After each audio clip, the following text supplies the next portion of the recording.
Darkly Splendid Abodes, the official podcast of Toronto Thelema, exploring, if you will, practical philosophy, from science and the workings of the mind to spirituality, esotericism, and magic.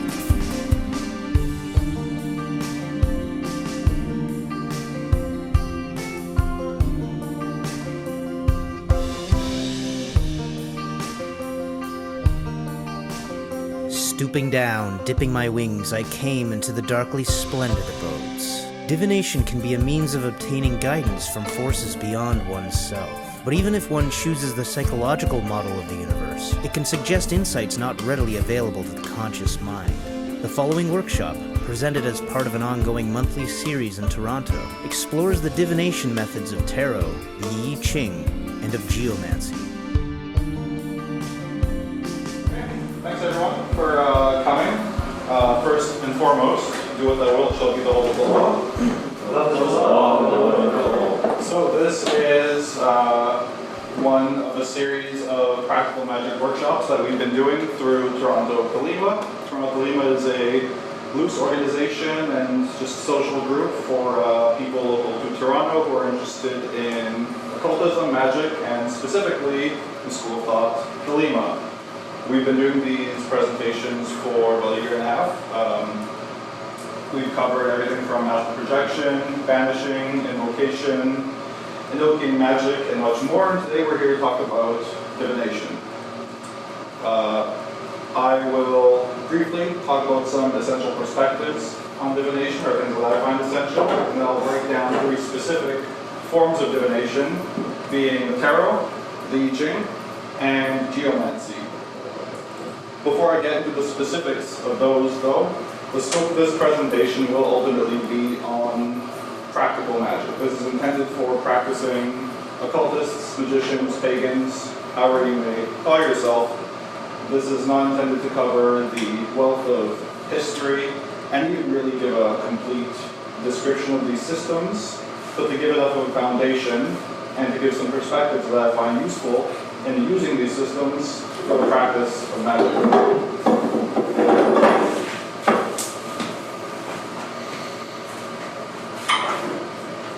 To start, there are 3 main uses to the practicing magician for divination, for any in all of these forms. The first is guidance. I think that's going to be quite obvious. When we think of divination or the use of an oracle, we think of receiving some kind of message to help us make decisions and act in the world. The second is interpretation, which really is not simply to get guidance on a decision, but to help understand ourselves, the situation, the divine, whatever it may be. And the third is meditation, less commonly used in the obvious sense of divination, where we go to use it for these purposes, but to actually take it away from a specific query we may have, and rather to use it to understand still some component of ourselves, but in a more abstract and potentially universal way.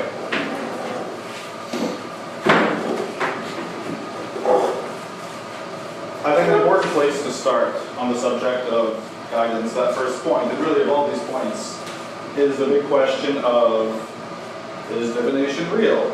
And this is often a question closely tied to the big one of, is magic real? To the practicing magician, of course, we would presumably believe in magic to some degree. You might take a psychological approach, you might take a more spiritual approach to that answer.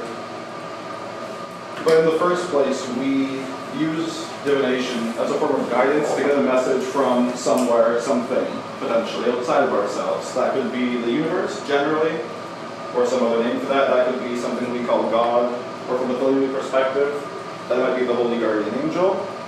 And that could also be a specific spirit, deity, entity, which you have called upon to answer a question which you believe it may know.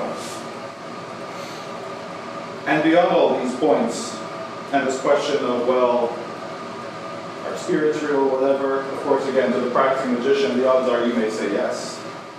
But the more valuable, and actually in many ways the more Thelemic perspective is, does this add value? Can I use this in my own work? then I use this to supplement my magical practice and to help me act in the world. And that's where we bring in the sort of scientific skepticism that Crowley favored, and that's common among Thelemites, or should be, in that even if it really is spirits or whatever else, if it's not adding value, then actually you probably shouldn't be using it. But if you can suspend your disbelief for a moment, or at least enter the practice of divination with the openness to see if you can extract that value actually does come first in helping you achieve your goals.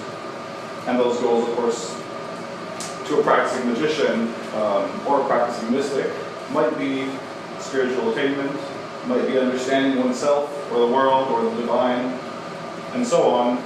But whatever your objective may be, ultimately you just have to figure out, can this help me get there? And ultimately, and we'll see, and I'll bring this up several times, the question really is, or the point really is to actually simply try and see if you can extract that value.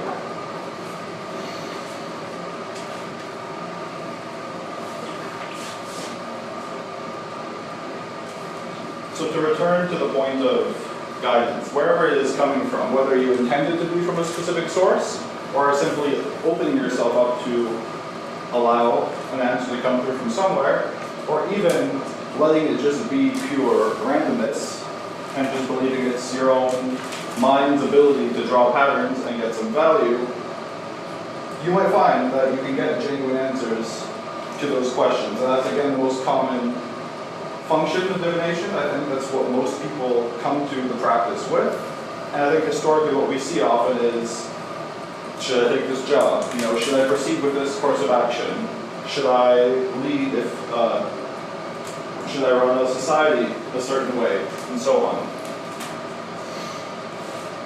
And through the various methods I point out, I'll describe minor differences in the voice of the oracles. You will find that different oracles, and so to speak, different forms of divination, will actually carry different voices and be better or worse, potentially, at answering certain questions for you. And that's exactly why I've chosen 3 specific forms of divination. A, to give examples and the foundation where you can explore and take that step to try the one that speaks to you. But also to find the best forms of divination, which is the best tools for specific objectives.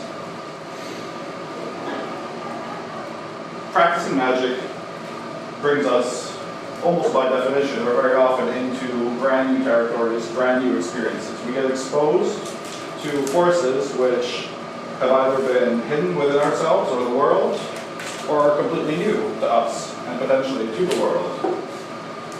And that's where the second piece of divination comes in, which is that component of interpretation. When we do magic, to a degree by definition, we are engaging with certain forces, or that's the magic answer at least. You may call that engaging with parts of yourself, fine. But we're engaging with certain forces which are bathed in symbolism.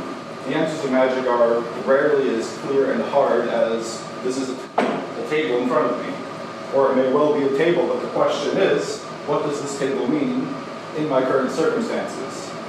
And by engaging in a symbolic medium of communication, which is any form of divination really, we're able to speak on the language of those forces and therefore interpret them according to the systems of that specific oracle.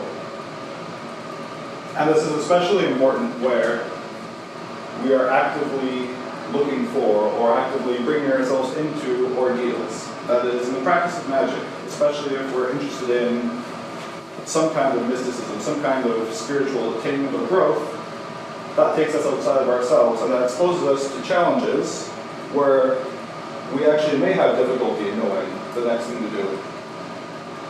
And that's where we return and lean on the oracle to help guide us, ideally, potentially, from some divine source, to actually help us get through that ordeal in the best way, or the way that's best for us in that moment.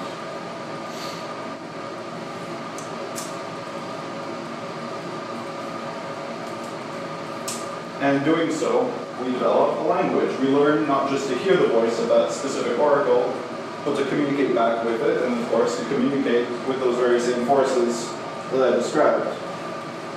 And so if you find a spirit out in the wild, or you're going through some particular ordeal, you have these tools to say, what am I going through in the moment? Or how should I approach this challenge? Or what is the nature of this spirit, or even of this person for that moment in my life, or in general?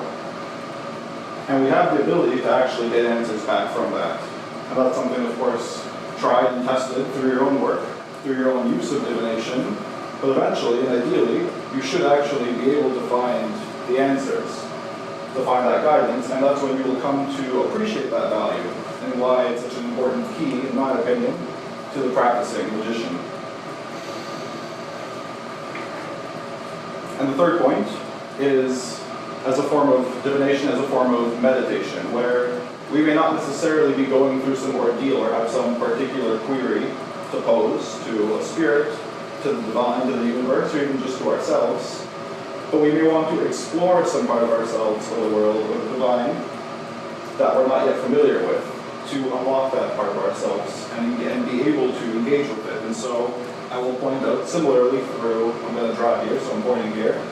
I will point out similarly through the various methods of divination, the ways in which we can actually meditate upon the oracles to actively go out of our way to engage with those forces. Not simply to passively be in a situation and try and interpret it or ask for guidance, but to jump right into those forces and immerse ourselves in them.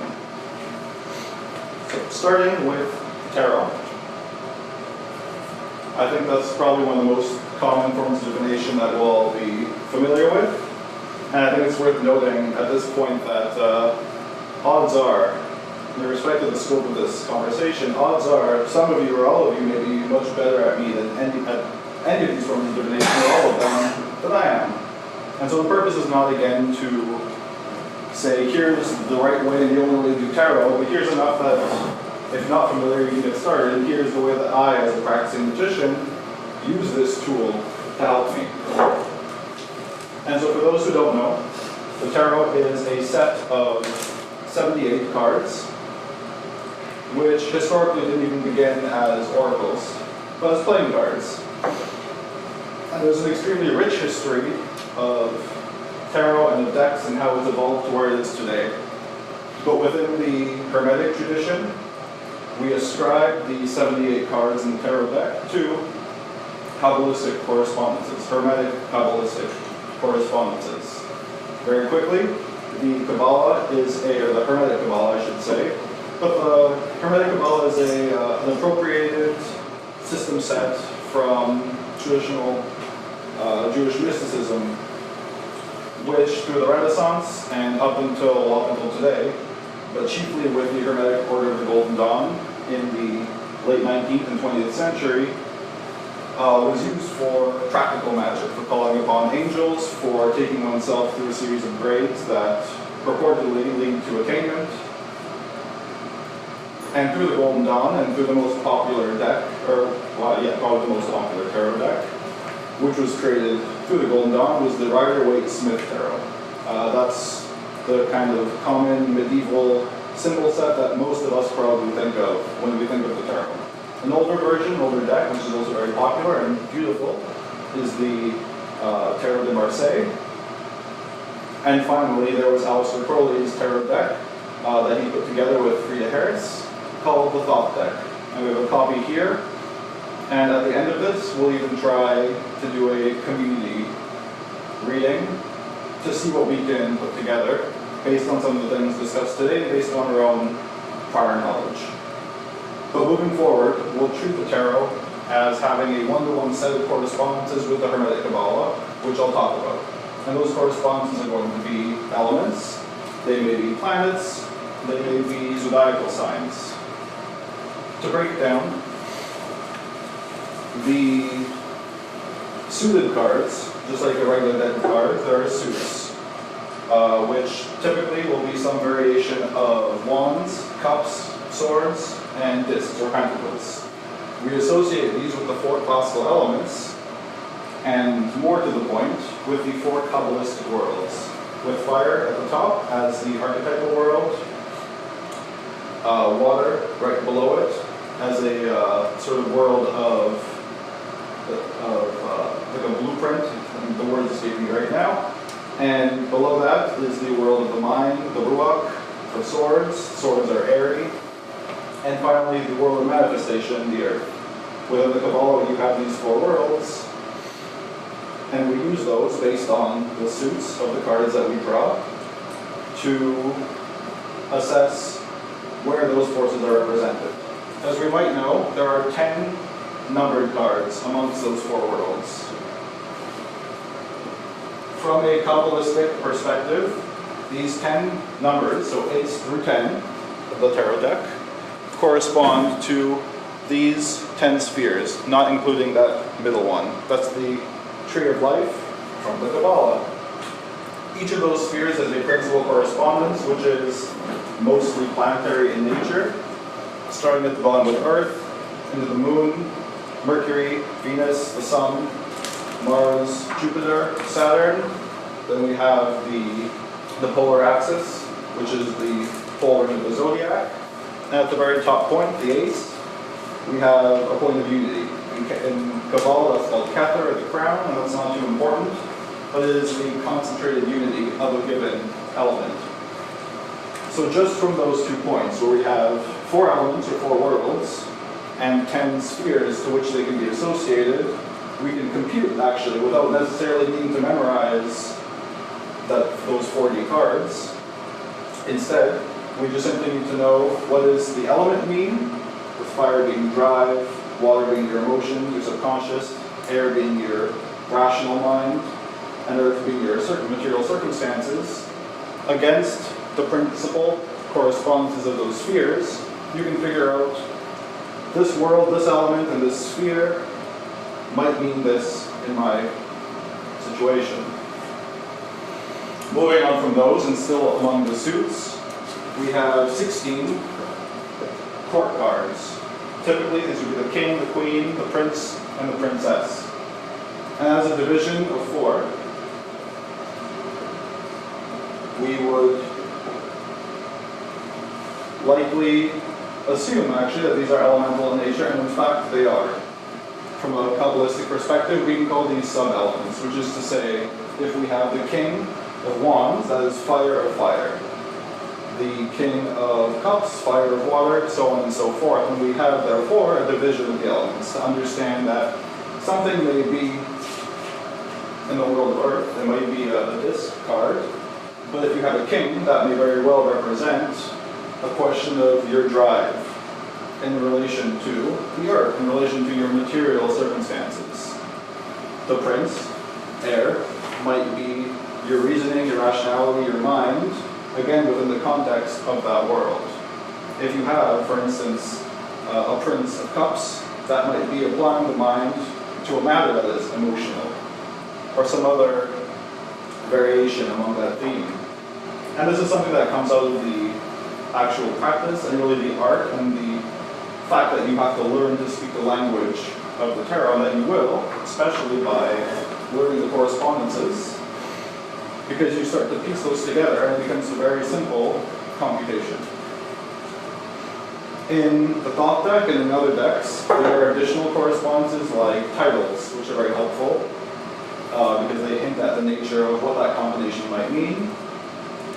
There are even correspondences that will often give you a planet and astrological sign. It might be Jupiter in Pisces, or whatever else. And again, that will point to the nature of that card.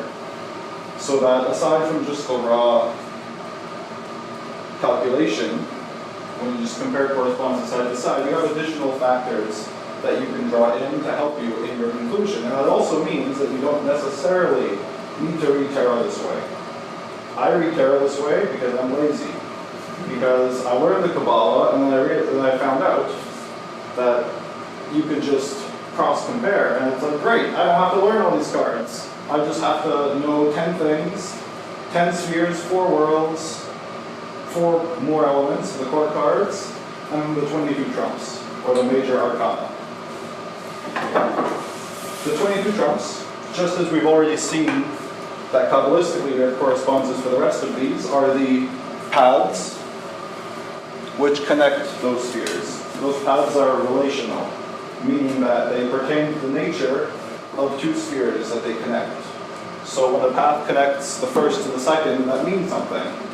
And so those 22 trumps, or major arcana, also called, have again direct correspondences, which are elemental, planetary, and zodiacal, once more. And they also tell us something about that particular facet of the tree of life, the Kabbalistic tree of life, which is a representation of ourselves, or the divine, or the world. And I pitch those three together all the time because through the practice of magic, and actually quite implied within the system of Hermetic Kabbalah, those three things are the same, or at least those three things are mapped in the same way, that we are a microcosm, we are a complete image of the divine, of the world, and that the components within us as human beings is theoretically identical with the components of something we might call God, or at least the components of the whole world. And so in learning one, in learning ourselves, this is beyond the tarot at this point, but in learning about ourselves, we might also learn something about the world, or about God, or all three.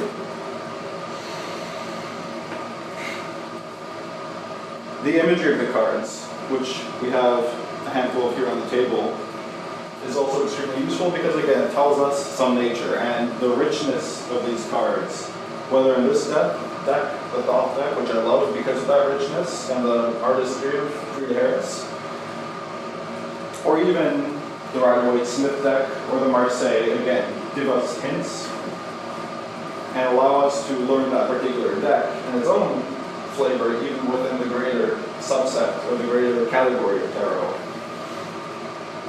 And you will see that certain symbols pop out as you gaze upon the deck or its cards.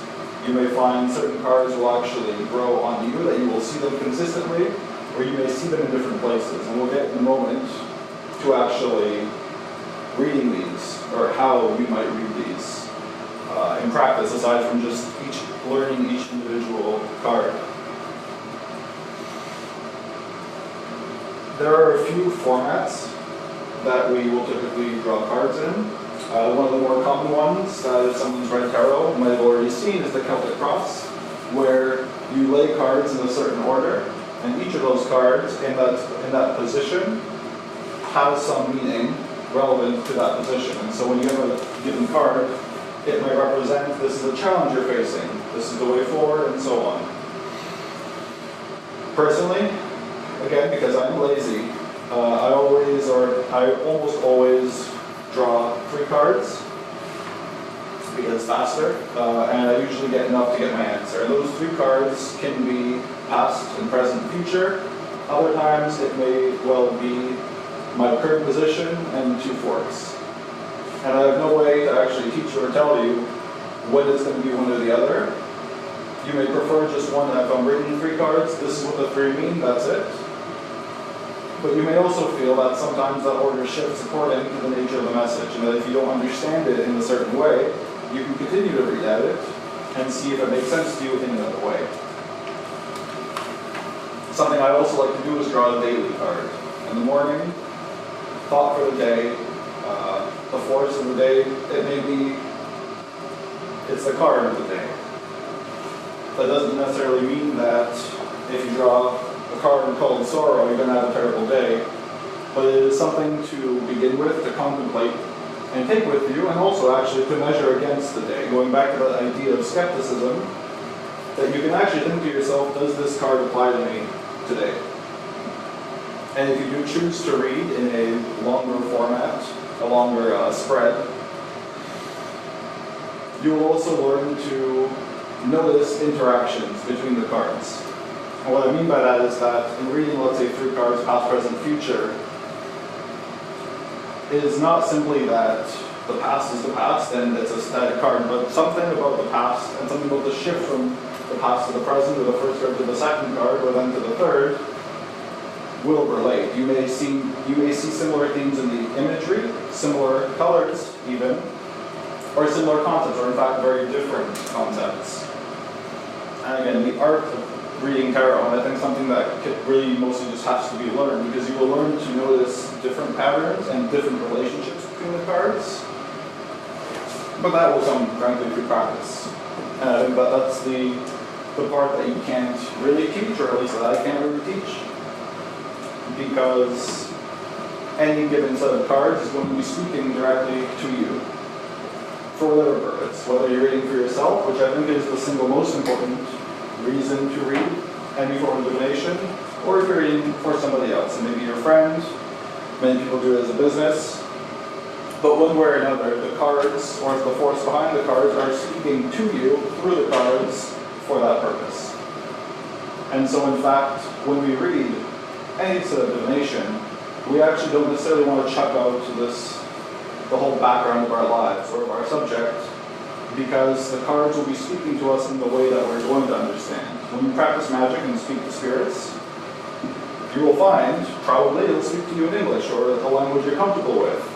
It will speak to you in symbols and in a language that's actually familiar to you. You may have to learn that language or improve and be in the middle, but any kind of magical communication is always going to be filtered through you, and therefore you have to rely on your past experiences, your entire background, to interpret what's in front of you, even when reading for another person.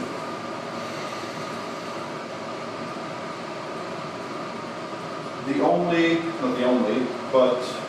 other reason or way to read that I'd like to bring up is you may also read for special occasions. So similarly, if you want a guidance for an ensuing quarter, it's common within our tradition. At the end of these meetings and the monthly social meetings, which is the first Monday of every month, we usually do a spread. A read at the end, for the night, for the group, and so on. So you can apply it to any situation you may want to, whether it's for the future, whether it's for your current situation, or whether it's for the nature of that card itself. The 22 trumps, or major arcana, the Fool, the Star, the Hierophant, the Priestess, so on and so forth. I'm not going to name them all. By virtue of having direct correspondences to the paths, relate to what in our tradition is called pathworking, where you can scry, which is to magically gaze at and receive some communication or imagery or experience through, or even astral project, where you go into this space, which we believe, magically speaking, is real, either in the universe, on some other plane perhaps, or within ourselves, even as a component of ourselves. Because if we take the tree of life to be a representation of ourselves, therefore by traveling or scrying any of those paths through the trumps, which may just be as simple as gazing on the card, putting your mind into it until something happens, you can learn something about that part of yourself, the world, of the divine. Final point on the tarot. Aleister Crowley has an excellent book called the Book of Thoth, which he paired with the Thoth tarot deck, which explores symbolism of all these cards. And I would say any serious tarot reader, Thelema or otherwise, would greatly benefit from reading this book, especially if they use the Thoth deck, but even if they don't, because the analysis he adds, as at the very least a master of the Hermetic Kabbalah, will shed light on those cards and will help you understand it. You can read that book cover to cover, or if you draw some cards and you'd like to know more about them, you can also just treat it as an opportunity to read the specific chapter on that card and learn a little bit about it. Moving on now from tarot to the I Ching. In pretty significant contrast, the I Ching is a very old method of divination from China. The book, or the word literally means, two words, means the book of changes. And when reading the I Ching, that's actually what you would like to carry on with you, is that you are describing changes in the world, yourself, and so on. This is mostly, or almost, or entirely, at least from the historical perspective, divorced from the Western Hermetic esoteric tradition, insofar as it was created and has been practiced historically in a place that hasn't given a shit about the Kabbalah or even known about it for a very long time. In a place that actually developed alongside the infancy of the Kabbalah. But nonetheless, it's an extremely useful method of divination and my personal favorite. When I read the tarot, I'm often willing to read the tarot a lot more relaxed, in that I'll gladly read for others, and I'll even read it for what might be more frivolous reasons, or I might simply draw it and let it be, or use it to consider a current situation. And I find the artistry of the cards, the imagery, has a degree of fluidity, which gives me a lot of room to interpret through time, through experience, and as a point of learning. Whereas in contrast, the I Ching, I find, also known as I Ching, if that helps anyone, the I Ching gives me very firm and clear answers, and at least how I was taught to read it was to only read it if I fully intend on listening to the advice of the oracle. To the point where sometimes I want to do something, and I know I can kind of start to guess at what the answer might be, or I think the answer might be to go one way or the other. And if I think the I Ching is going to tell me not to go a certain way, I won't read it, because I don't want to read it and then ignore it. That's maybe a touch of superstition. That is the way I was taught, but it's a superstition I like. And for that reason, at the very least, I typically go to the I Ching for serious and important matters. Unlike the tarot, we don't have the same, it's not as easy to cheat and lazily learn it. And again, what I mean is that you can't just learn the Kabbalah and then save yourself the time of knowing each individual card. You can just compare correspondences. But with the I Ching, you have a set of 64 hexagrams. When we say hexagrams, we don't mean like the star, but simply 6 sets of, or a set of 6 lines. Those lines, from the perspective of the I Ching, are either unbroken, single straight line, which we call yang, which literally means the sun, or the sunny side, originally at least, or you have the broken line, which means the shady side. And to cast I Ching, you may throw coins to get numbers. Typically 3 sets of coins, where heads or tails is assigned to a different number, and you carve out 6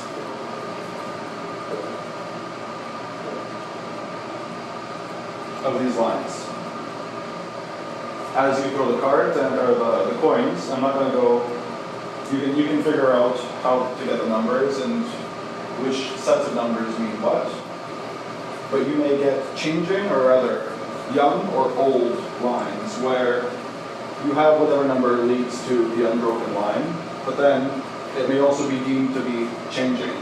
And this is typically shown by a circle or an X for the unbroken and the broken line respectively. What this means is that while reading,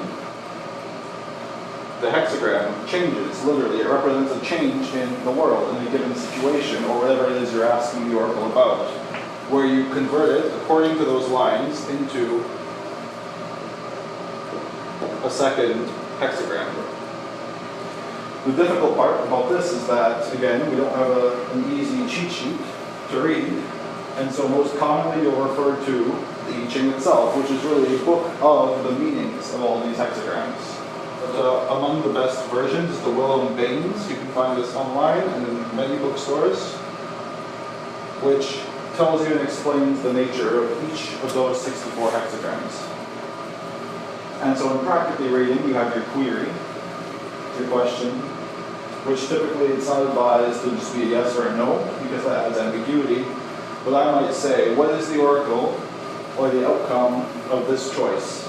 And in fact, one of the ways I was taught is to cast 2 sets. First to say, oracle for doing this, oracle for not doing this. And then you get clear images of the outcomes, and you ultimately pick based off how you interpret, how you read. And you will look to the changing lines to tell you where is this situation going to lead into.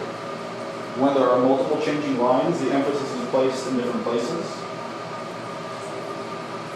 In the case of, again, you can find this online. In the case where there's one, that's the most important line for you. And the Will and Baines version of the I Ching, it will actually tell you if you have the changing line here, here is this more specific meaning of that hexagram. Is everyone with me? I recommend you try it. It's slow because it involves reading, but if you follow the steps, it just takes you right through it.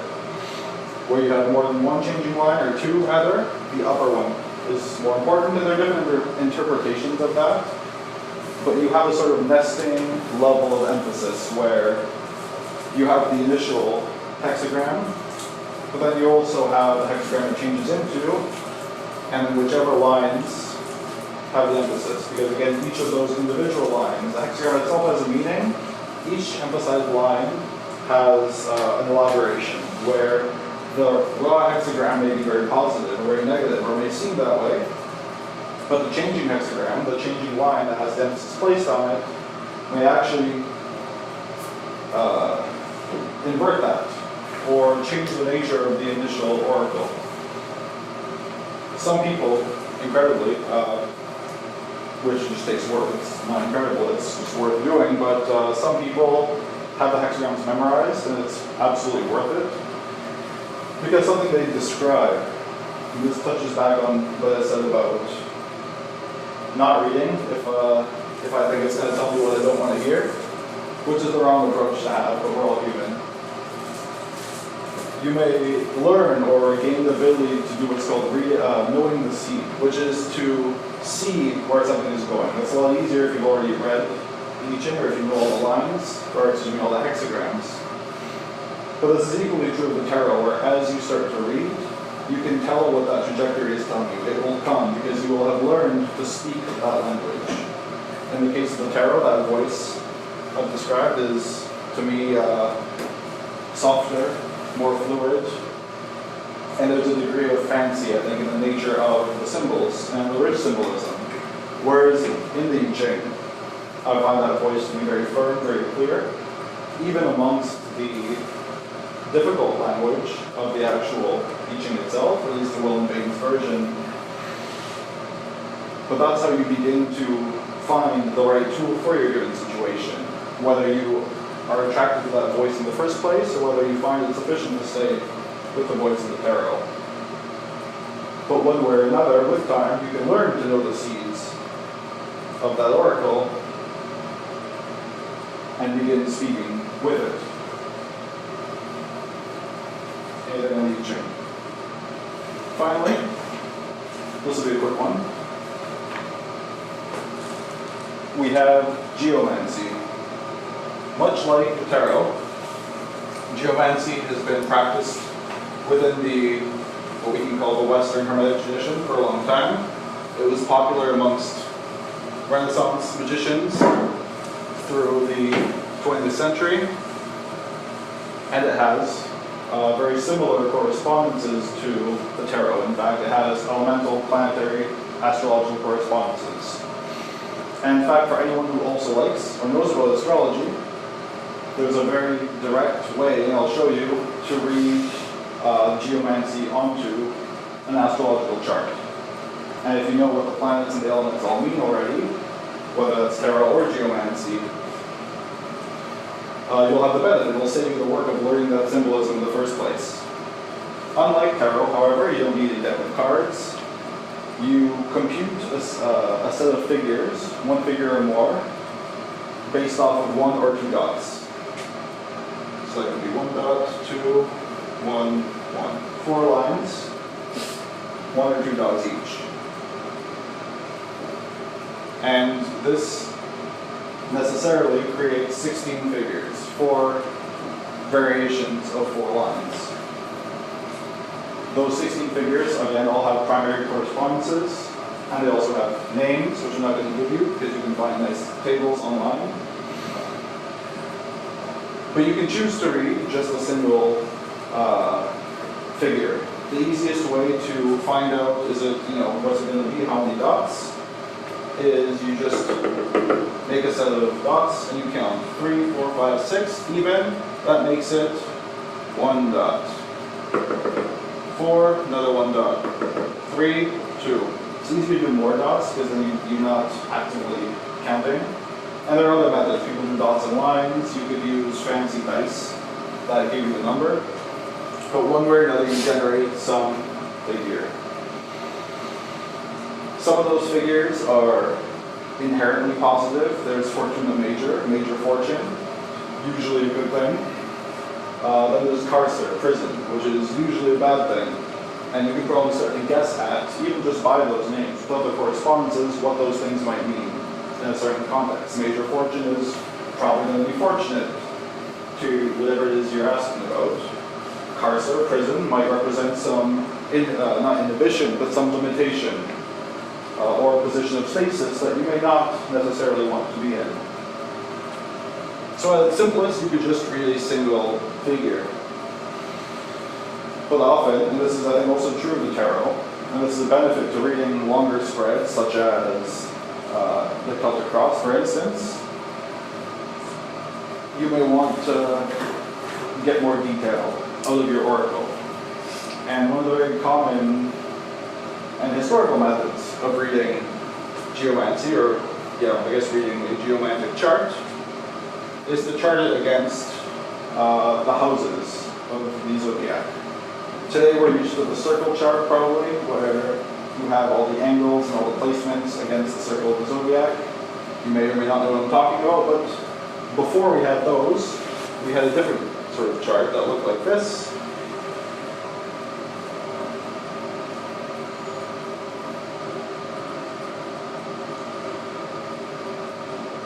Creating 12 external segments.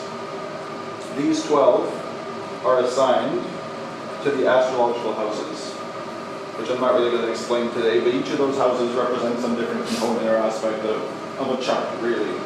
The first is your rising sign, if you know what that means, but it's often a primary symbol for whatever it is you're reading. There's one for relationships. You could be reading about welfare, career, and so on. But we have 12. I shouldn't speak while writing numbers. We have 12 houses. And we start typically to read this way, and you're not going to learn it by me telling you, so just go online and read it, but I'll tell you anyway. You start by casting 4 figures, whether by you with your dots or something else, but you start with 4 of them. I've got 3 here. And these are called your mothers. You place the mothers in the first 4 segments, and then by different combinations of those mothers, you generate what they call the daughter figures and the nieces. Not too important, but you either at times add, to generate the daughters, you add all the tops. The top, or the head, the bodies, and so on. And you fill in the next set of segments. And you get the last 4, you add the first and second mother, the second and third mother, the third and fourth mother, first, second daughter, third and fourth daughter. I think that's right, but I'm not going to do my book. You add them, and you get the rest, and you filled out something for 12 houses. And to cap it off, you finish by adding up to create what they call 2 witnesses and a judge. That judge is your primary answer. That's the judgment of your question. Actually, very similar language to the will of Baines and Ching. And in a sense, similar in that we have this set of 4, we have these figures that we actually calculate in a sense. The judge is your basic answer. And then from there, you look at the witnesses to give you some information about that basic judgment.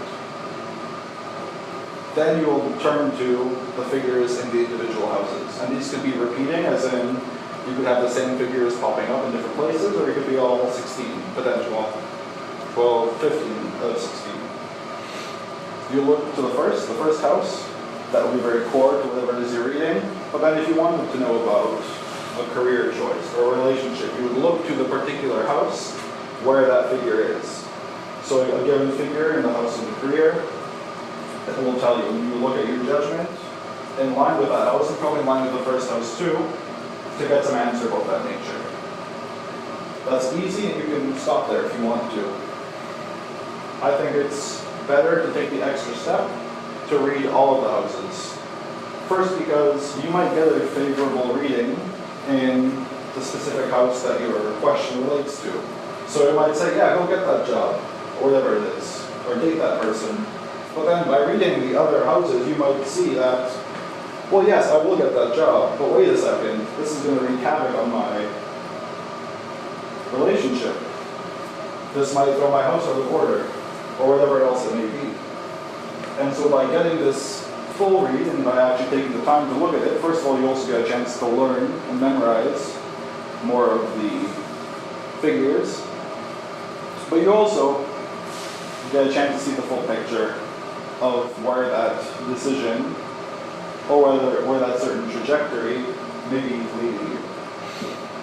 And you can add in additional levels of detail, such as looking at repeated figures. So if the same figure shows up in 5 of these segments, especially important ones to you in that moment, that's going to have emphasis. And in a very similar way to reading the tarot as a relationship between the cards, that it's not just a set of isolated cards with true, admittedly individual meanings, but also relationships and a story amongst them when they're side by side. And we get a very similar thing. And it's not very surprising that Geomancy and tarot share the same genealogy to a large degree, or have been used historically by the same people and same kinds of people because they share the same symbol set. And so the readings, I would guess, evolved naturally to share similarities. That's all I have on Geomancy, I think. It's a bit laborious, admittedly, as is the I Ching, but they are worth trying, because also while just reading, and much like the tarot, you immerse yourself into symbolism, and you immerse yourself into new perspectives on the world, and new language to get answers for. So all of this should be just an absolute baseline to be enough to go and actually try to read some of these yourself. There are endless guides online, and I pointed out some of the good resources to look at. For the tarot, aside from just learning the Hermetic Kabbalah, the Book of Thoth is excellent, and even that little booklet that your tarot deck comes from with is also helpful. There's no shame in reading that. There's no shame in looking up a card if you don't know, or if you do know a card. There's no shame in looking it up anyway to see if there's something you might be missing in that moment. And you'll be drawn to appreciate the different voices. You will find some voices help you again in different reasons. But ultimately the point, I think, is to experiment, to see if, first of all, as we said in the beginning, you can actually get that value, wherever it's coming from. And you might even want to ask the Oracle, where is this information coming from? But you will have a tool, by any of these or all of them, to find some guidance, to find some way to interpret, and to have an object to meditate upon, to assist yourself in doing your work, whatever that is. To the magician, or at least to my kind of magician, that's the work of attainment, of self-knowledge, and all sorts of other wonderful things, but that can be a very simple way to get guidance as you move in the world, magically or otherwise. And I think just to close, you can add onto these things as much as you want. You can just read, but if you want to make these more magical, you can banish before. You can invoke a particular spirit to answer you. You can do meditation, or just light some incense and create a ritual out of it.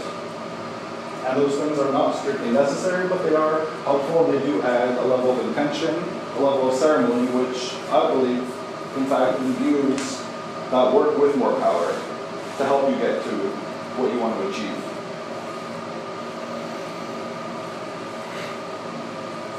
With that, I say we draw a few cards, and we can talk it through to see what we think about the relationships. Would anybody like to volunteer a question? It could be anything. It could be about yourself. It could be about us. It could be about me. And if you don't have one, I'll come up with something.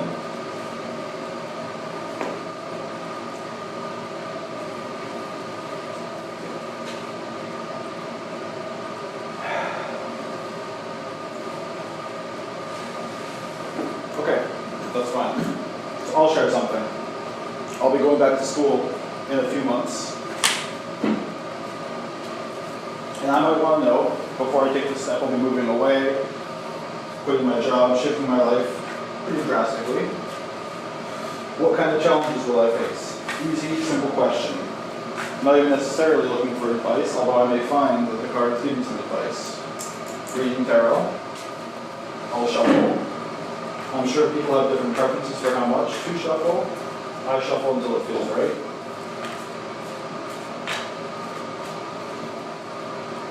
Does it feel right?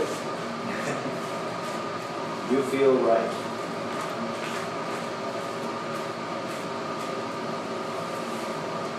I'll draw one. I'll pick them up for you. Don't worry. 2, 3. This one's upside down. These are big, but I know everyone's far away. We start with the 5 discs. Subtitled Worry. So without even bringing in the Kabbalah, worry is not a good place to start. What challenges am I going to face going back to school?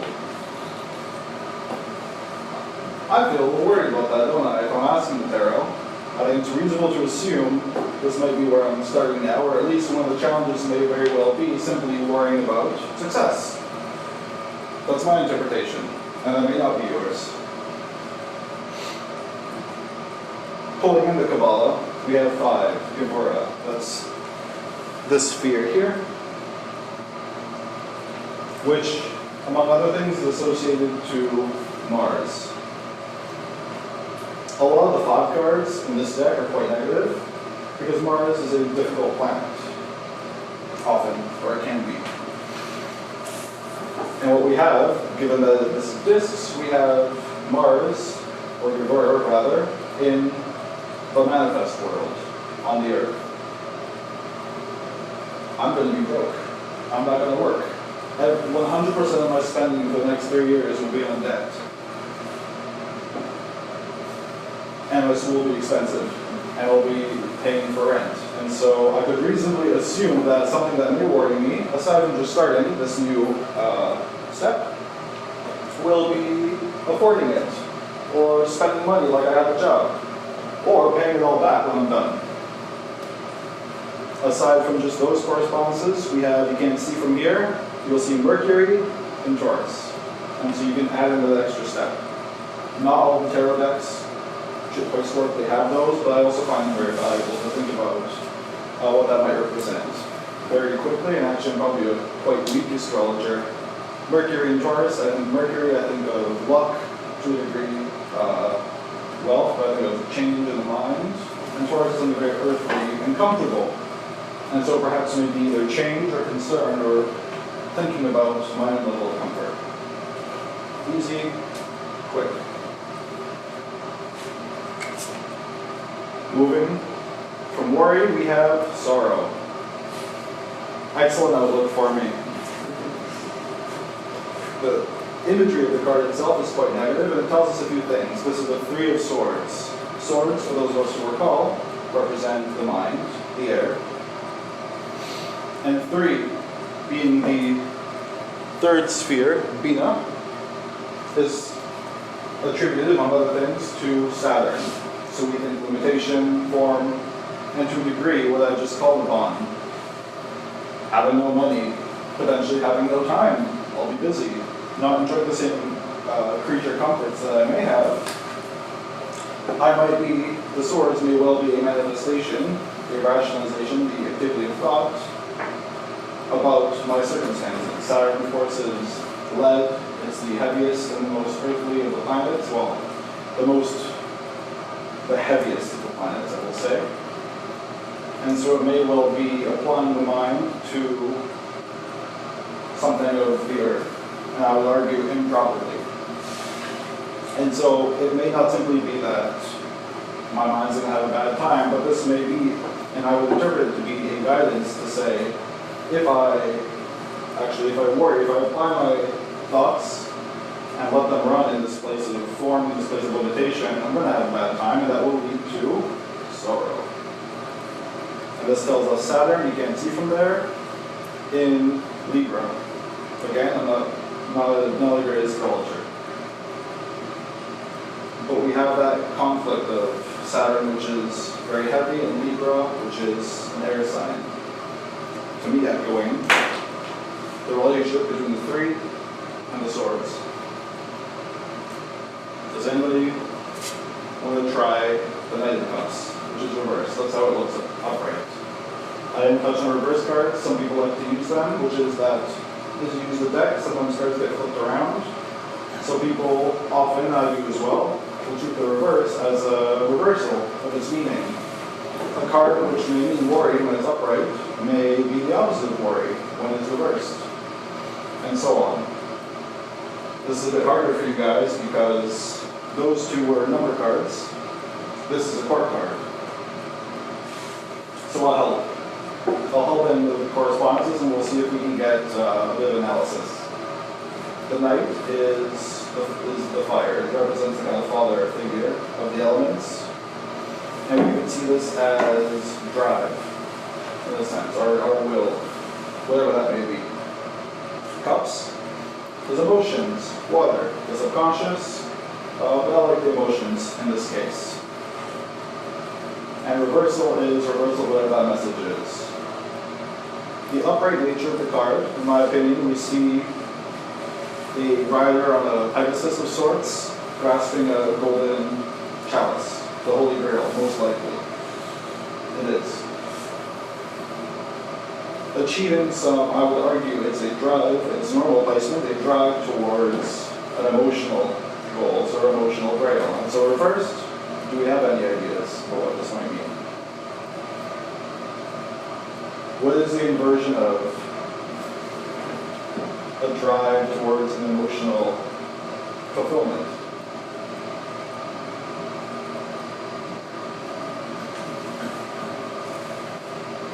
Self-actualization. Could be. A lack of? Potentially, right? Because if that grail is, there is that thing that's going to make it for us, that object, that objective. If we're reversing it, we're actually not potentially driving towards something that will be emotionally fulfilling or that will help us self-actualize. We'll go to the context of the three cards, where we have that beginning place of worry, something quite material, that airy, I would argue, mental sorrow, that leaden mind, leading into a reversal of the goal, or the reversal of emotional fulfillment, or at least the drive towards it. Remembering what challenges am I going to face entering school? I'll be worried, probably about my circumstances. That will make me unhappy, and if that makes me unhappy, then what? But I think I might lose sight of that goal, potentially. And knowing this, that might tell me, first of all, to try and root out worry in its first place. I might say, well, don't worry, and that actually might help me avoid it, because I would read it's not the decision that will lead to me losing sight of my goal, but it may be the stress over it, the concern, the anxiety, that will make me lose sight. And that if I let myself be in that space, if I let my mind be in that leaden space, then I might lose sight of what it is that I want. That could be what it is, the reason why I went to school, that could be anything else. And so sometimes I like to draw one more card, and mentioned this before, as a clarification and as a goal. Here I've drawn the star. This is a nice counterpoint because we have number cards with a court card. Now this is one of the trumps.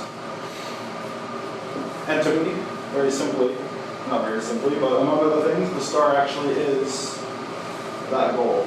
It's that driving force. It's not necessarily getting the grail like Mr. Horseman right there. what is the guiding star in the sky that reminds me of where it is I'm going, or I'd like to be going. And in this case, that would be the clarification, which is, I may not be getting the Grail, or I might be jeopardizing it by letting my mind get in the way of my objective, or my fulfillment or actualization. But in keeping sight of the star, and keeping sight of what I want, potentially when I'm going to school, and so on and so forth, I might have my way through. That's it for me. You might pass around the deck if you'd like to. Feel free to look at cards, comment upon them, give it a shuffle, and at some point we'll just do a more open read for the group where I will stop talking. And thank you. Love is a law, love and good.